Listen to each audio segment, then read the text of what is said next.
Hello दोस्तों, स्वागत है आपका पॉलिटी एमसीक्यू बैच में। और आज की इस बैच में जो आपका टॉपिक होगा वह होगा विधानसभा तथा विधान परिषद। अब धीरे धीरे पॉलिटी अब समाप्त की ओर पे है और जैसे पॉलिटी आपका खत्म होता है कोई और सब्जेक्ट हम लोग उठा लिया जाएगा। तो चलिए, अभी इतिहास में भी जो आज का आपका टॉपिक होगा वह दिल्ली सल्तनत का अंतिम पार्ट होगा, अर्थात सैयद वंश और लोधी वंश होगा। तो इस क्लास के बाद उस क्लास में जुड़ना बिल्कुल ना भूलें। 8 बजे उसकी भी क्लास आने वाली है। तो चलिए आज के इस क्लास की शुरुआत करते हैं। पहला प्रश्न देखते हैं क्या कहता है। पहला प्रश्न आपके सामने है। देखिए, प्रश्न कह रहा है कि राज्य विधानमंडल का ऊपरी सदन कौन सा होता है। तो राज्य विधानमंडल का जो ऊपरी सदन जो होता है वह क्या होता है? विधान परिषद होता है। विधान परिषद को उच्च सदन कहा जाता है, किंतु विधानसभा को निम्न सदन कहा जाता है। विधान परिषद के सदस्यों का जो कार्यकाल होता है वह 6 साल होता है, लेकिन विधानसभा के सदस्यों का जो कार्यकाल होता है वो 5 साल होता है। विधान परिषद एक अस्थाई सदन है, लेकिन विधानसभा क्या है? एक अस्थाई और अस्थाई सदन है। ठीक है। विधानसभा के सदस्य बनने के लिए आपकी आयु कम से कम 30 वर्ष होना चाहिए, लेकिन वही विधानसभा के लिए आपको 25 वर्ष होना चाहिए। ठीक है ना। चलिए आगे चलते हैं अगले प्रश्न पे। अगला प्रश्न क्या कह रहा है? कह रहा है कि राज्य में विधान पालिकाओं का उच्च सदन कौन सा होता है। तो कौन सा होता है? विधान परिषद। अभी हमने आपको बताया। अगला प्रश्न कह रहा है कि भारत के कितने राज्यों में द्विसदनात्मक विधानमंडल है। तो आइए मैं आपको एक ट्रिक के माध्यम से समझाने का प्रयास करता हूं, समझिएगा।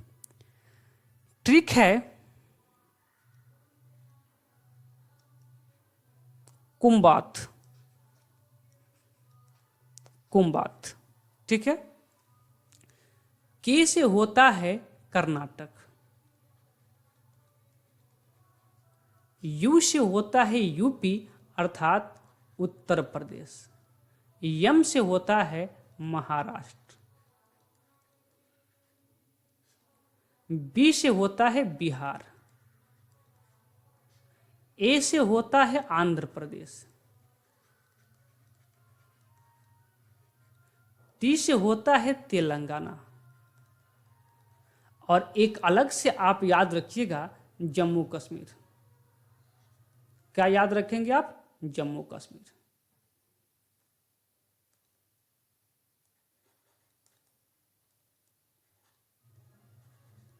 जम्मू कश्मीर आप अलग से याद रखिएगा। तो कितने में है? तो 1 2 3 4 5 6 7। तो आपका ऑप्शन नंबर सी सही उत्तर होगा। अगला प्रश्न कर रहा है कि निम्नलिखित में से किस राज्य में विधान परिषद का गठन नहीं किया गया है। उत्तर प्रदेश में आपने देखा है, कर्नाटक में है, बिहार में है, किसमें नहीं है? ओडिशा में नहीं है। अगला प्रश्न कह रहा है कि निम्न में से किस राज्य में विधान परिषद का गठन किया गया है। किसमें है? झारखंड में नहीं, उड़ीसा में नहीं, किसमें है? कर्नाटक में। Option number C. अगला प्रश्न कह रहा है कि निम्न में से किस राज्य में द्विसदनात्मक विधानमंडल है, यानी कि विधानसभा भी है और विधान परिषद है। क्या उत्तराखंड है? बिल्कुल नहीं है। हिमाचल प्रदेश? बिल्कुल नहीं। कौन सा है? महाराष्ट्र। Option number C. अगला प्रश्न कर रहा है कि सामान्यतः विधानमंडल के ऊपरी सदन के सदस्यों की कुल संख्या निचले सदन की कुल संख्या की कितनी होती है। तो देखिए 1/3 होती है। कहाँ लिखा है? 1/3, 1/3। जैसे ये आपका, यदि आपका विधानसभा है, यदि आपका ये विधानसभा है और ये आपका विधान परिषद है, ये आपका विधान परिषद है, तो क्या होता है कि मान लीजिए कि यदि विधानसभा में 300 सीट है, 300 सीट है, तो फिर आपका विधान परिषद में इसका 1/3 कितना होना चाहिए? 100 होना चाहिए। या किसी विधान परिषद में यदि 150 सीट है तो उस रेशियो के हिसाब से विधान परिषद में कितना होना चाहिए? 50 होना चाहिए। बातें क्लियर? अगला प्रश्न 8 नंबर प्रश्न कर रहा है कि किस राज्य में विधान परिषद की सदस्य संख्या सर्वाधिक है। तो विधान परिषद की बात करें या फिर विधानसभा की बात करें, सबसे अधिक कहां पे है? उत्तर प्रदेश में है। ऑप्शन नंबर बी आपका सही उत्तर होगा। अब अगला प्रश्न कर रहा है कि किस राज्य में विधान परिषद की संख्या सबसे कम है। तो सबसे कम कहां पे है? जम्मू कश्मीर में है। ठीक है, चलिए अगला प्रश्न कर रहा है कि भारतीय संविधान का निम्नलिखित अनुच्छेदों में से किसके एक अंतर्गत विधान परिषद की स्थापना। देखिए, विधान परिषद की स्थापना का जो उल्लेख है, जो चर्चाएं हैं, वो आर्टिकल 169 में है, लेकिन वही विधानसभा की बात किया जाए तो 170 में है। दोनों बात याद रखेंगे। अगला प्रश्न कर रहा है कि विधान परिषद के सदस्य कितने वर्ष के लिए निर्वाचित होते हैं। पहले ही क्वेश्चन में हमने आपको बता रखा है कि विधान परिषद के सदस्य 6 वर्ष के लिए, लेकिन विधानसभा के लिए 5 वर्ष के लिए। अगला प्रश्न कर रहा है कि विधान परिषद का सदस्य होने के लिए कम से कम कितनी आयु सीमा होनी चाहिए। विधान परिषद के लिए आपको 30 वर्ष और इतना ही क्या होता है? राज्यसभा के लिए होता है। जिस प्रकार देश में लोकसभा राज्यसभा है, उसी प्रकार राज्य में क्या है?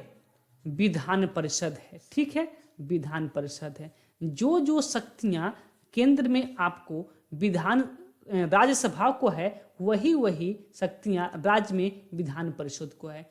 और लोकसभा के लिए कितनी आयु होनी चाहिए? 25 वर्ष। और लोकसभा के लिए 25 वर्ष, तो विधानसभा के लिए 25 वर्ष। यानी कि केंद्र में जो शक्तियां लोकसभा के पास हैं, वही शक्तियां राज्य में विधानसभा के भी पास है। विधानसभा के भी पास है। ठीक है, चलिए अगला प्रश्न कह रहा है, प्रश्न नंबर 13 कि विधान परिषद की कुल सदस्य संख्या का कितना हिस्सा राज्य के विश्वविद्यालय में स्नातकों के द्वारा चुने जाते हैं। तो स्नातकों के द्वारा जो चुने जाते हैं वह होता है 1/12। मान लीजिए यदि किसी राज्य में विधानसभा के सदस्यों की संख्या 24 है, ठीक है, 24 है, तो 24 का 1/12 कितना होगा? 12 दूना 24। यानी कि इस 24 में से 2 सदस्य ऐसे होंगे जो स्नातकों के द्वारा चुने जाते हैं, और शिक्षकों के द्वारा भी इतना ही होते हैं। यानी कि 24 हैं तो 2 स्नातकों के द्वारा और 2 शिक्षकों के द्वारा। अगला प्रश्न क्या कह रहा है? कह रहा है कि विधान परिषद के कुल सदस्य संख्या का कितना भाग माध्यमिक स्कूल, कॉलेज और विश्वविद्यालय के शिक्षकों द्वारा? उतना ही। अभी हमने आपको बता रखा है कि 1/12। अगला प्रश्न क्या कर रहा है? प्रश्न कर रहा है किसी साधारण विधेयक को विधानसभा अधिक से अधिक कितने दिनों तक रोक सकती है। तो अधिक से अधिक साधारण विधेयक को वह 4 महीने के लिए रोक सकती है, लेकिन अगर वही वित्त विधेयक होता तो कितना दिन तक? मात्र 14 दिन तक ही विधान परिषद रोक पाती। अगला प्रश्न क्या कह रहा है? कह रहा है कि विधानसभा का गठन संविधान के किस अनुच्छेद के तहत किया गया। हमने अभी आपको बताया कि विधान परिषद का गठन 169 के तहत और विधानसभा का गठन 170 के तहत।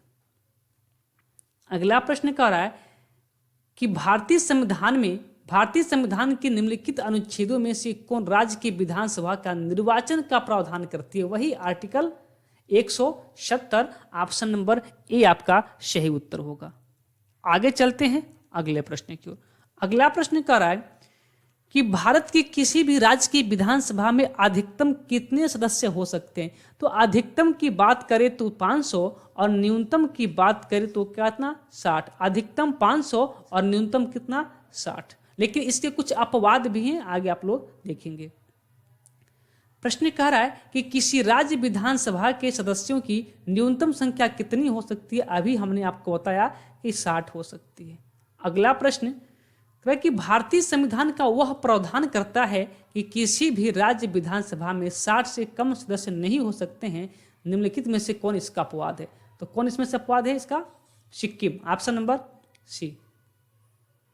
प्रश्न कह रहा है कि निम्नलिखित में से कहां विधानसभा अस्तित्व में नहीं है। कहां पे विधानसभा अस्तित्व में नहीं है? तो पुडुचेरी में आपका है, गोवा में भी है, दिल्ली में है, लक्षद्वीप में नहीं है। प्रश्न नंबर 22 कह रहा है कि उस संघ राज्य का नाम बताइए जहां निर्वाचित विधानसभा एवं मंत्रिपरिषद है। कहाँ पे है? तो आपका अंडमान निकोबार में नहीं है, लक्षद्वीप, दमन-दीव, पुदुचेरी में है। ऑप्शन नंबर डी, पुदुचेरी और दिल्ली दोनों में है। करे कि भारत के किन किन संघ शासित क्षेत्रों में, यानी कि यूटी में, केंद्र शासित प्रदेशों में विधानसभा अस्तित्व में है? तो विधानसभा कहाँ कहाँ है? दिल्ली और पुदुचेरी में, अभी हमने आपको बता रखा है। प्रश्न करा कि उत्तर प्रदेश की विधानसभा में सदस्यों की संख्या कितनी है? 403 है।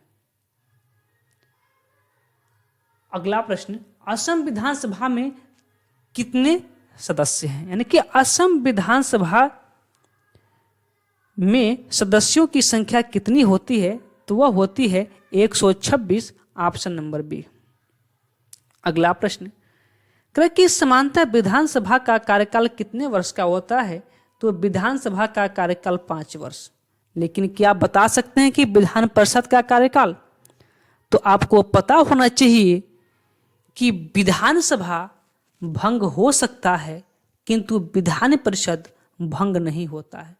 तो विधानसभा के सदस्यों का कार्यकाल तो 5 वर्ष होता है, किंतु विधान परिषद के सदस्यों का कार्यकाल, ध्यान से सुनेंगे, सदस्यों का कार्यकाल होता है 6 वर्ष।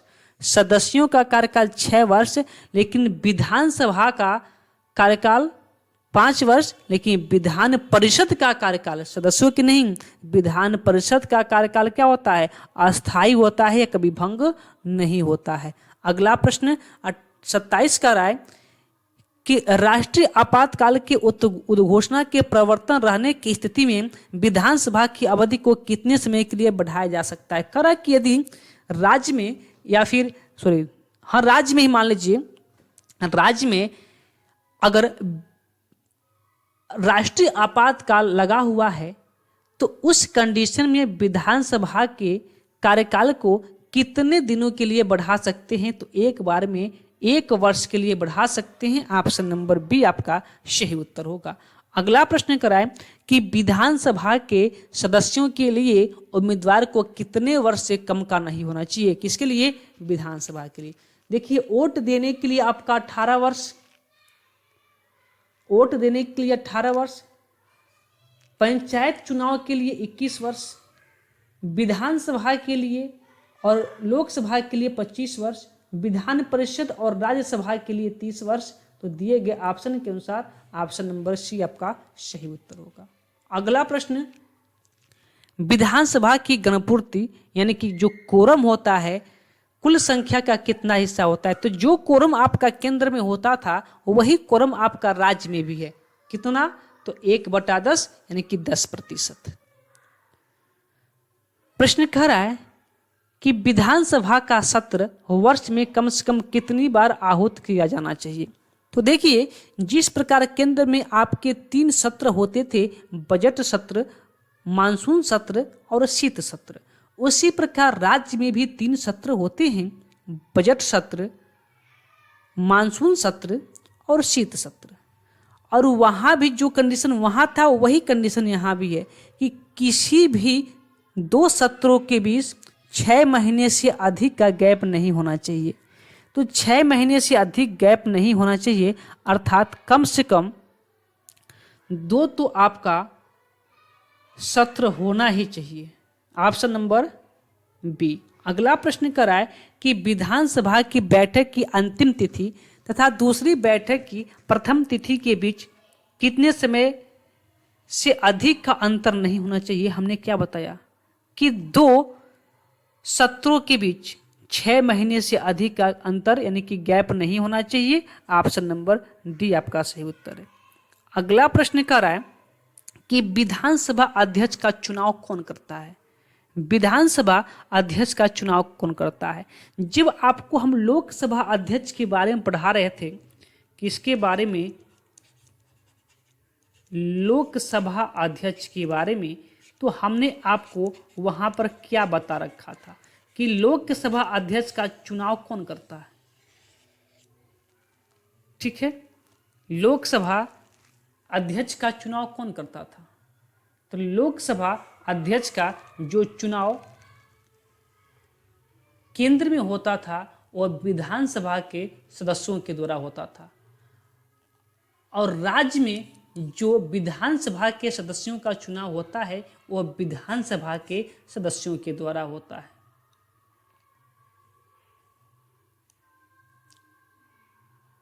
चलिए अगला प्रश्न कहा कि अस्थायी विधानसभा अध्यक्ष यानी कि जिसे प्रोटेम स्पीकर कहा जाता है, इसकी नियुक्ति कौन करता है? स्वयं वही केंद्र वाली बात, जब केंद्र में भी प्रोटेम स्पीकर की नियुक्ति की जाती थी तो केंद्र में कौन थे? राष्ट्रपति। और जिस प्रकार केंद्र में राष्ट्रपति होते हैं उसी प्रकार राज्य में कौन होते हैं? राज्यपाल होते हैं। तो प्रोटेम स्पीकर की नियुक्ति राज्यपाल के द्वारा किया जाता है। अगला प्रश्न कराए कि विधानसभा अध्यक्ष को उसके पद की शपथ कौन दिलाता है? तो विधानसभा अध्यक्ष, देखिए लोकसभा को याद कीजिए, जब हमने आपको लोकसभा पढ़ाया था तो हमने क्या बताया था कि लोकसभा के जो अध्यक्ष होते हैं उनको अपने पद की शपथ लेने की जरूरत नहीं होती है। उन्हें बस इस बात का शपथ लेना है कि वह लोकसभा के सदस्य हैं, अध्यक्ष के लिए नहीं, सदस्य के लिए। उसी प्रकार यहाँ भी तो विधानसभा के जो सदस्य होते हैं उन्हें सदस्य होने के लिए कोई शपथ की आवश्यकता नहीं होती है, किंतु वह अध्यक्ष होने के नाते शपथ लेते हैं। तो शपथ की आवश्यकता नहीं है, ऑप्शन नंबर डी। अगला प्रश्न करा कि विधानसभा अध्यक्ष अपना त्यागपत्र किसे देते हैं? तो विधानसभा अध्यक्ष, वही लोकसभा वाली बात, विधानसभा अध्यक्ष अपना त्यागपत्र अध्यक्ष को देते थे और अध्यक्ष अपना त्यागपत्र उपाध्यक्ष को देते हैं। 36 नंबर प्रश्न देखिए, करा कि राज्य मंत्री परिषद सामूहिक रूप से किसके प्रति उत्तरदायी होती है? केंद्रीय मंत्री परिषद किसके प्रति उत्तरदायी होती थी? तो लोकसभा के प्रति। तो राज्य मंत्री परिषद किसके प्रति उत्तरदायी होगी? तो विधानसभा के प्रति, ऑप्शन नंबर ए। अगला प्रश्न कह रहा है कि राज्य विधानमंडल का कोई भी सदस्य अपने सदन के आज्ञा के बिना सदन के सत्र में लगातार कितने दिनों तक अनुपस्थित रहता है? तो सदन उसे निष्कासित करके उसके स्थान को रिक्त घोषित कर सकते हो। वही केंद्र वाली बात वही राज्य में भी लागू होती है। केंद्र वाली बात राज्य में भी लागू होती है, यानी कि 60 दिन की बात होती है। यदि बिना आप बताए 60 दिन से अधिक अनुपस्थित होते हैं तो आपके पद को निरस्त कर दिया जाता है, आपको निष्कासित कर दिया जाता है। अगला प्रश्न कह रहा है कि भारत के विधानसभा के सत्रावसान का आदेश किसके द्वारा जारी होता है? 3 शब्द होता है, सत्रावसान, सत्र आहूत और स्थगन। तीनों को ध्यान से समझिएगा। जो सत्रावसान होता है वह जब सत्र खत्म हो जाता है उसके बाद होता है, और सत्र आहूत जो होता है जब सत्र शुरू होता है उसमें होता है। और स्थगन क्या होता है कि जैसे सत्र चल रहा है, बीच में कुछ घंटे, कुछ मिनट या कुछ दिनों के लिए यदि रोक दिया जाता है तो उसे स्थगन कहा जाता है। तो सत्रावसान और सत्र आहूत करने की जिम्मेदारी जो केंद्र में होती थी वह राष्ट्रपति के पास होती है, और जो राज्य में होती है वह राज्यपाल के पास होती है। लेकिन स्थगन का जो जिम्मेदारी है वह किसके पास होता था? केंद्र में लोकसभा अध्यक्ष के पास और राज्य में विधानसभा अध्यक्ष के पास। अगला प्रश्न कह रहा कि कोई विधेयक धन विधेयक है अथवा नहीं, इसका निर्णय कौन करता है? तो केंद्र में करता था लोकसभा अध्यक्ष और राज्य में करेगा विधानसभा अध्यक्ष, ऑप्शन नंबर सी। चलिए, तो इतना ही मात्र प्रश्न थे और इन सभी प्रश्नों को हमने अच्छे से देख लिया। तो चलिए फिर आज के क्लास को यहीं पे रोकते हैं। अभी मिलते हैं अपने इतिहास वाले बैच में। तब तक के लिए आप सभी को धन्यवाद।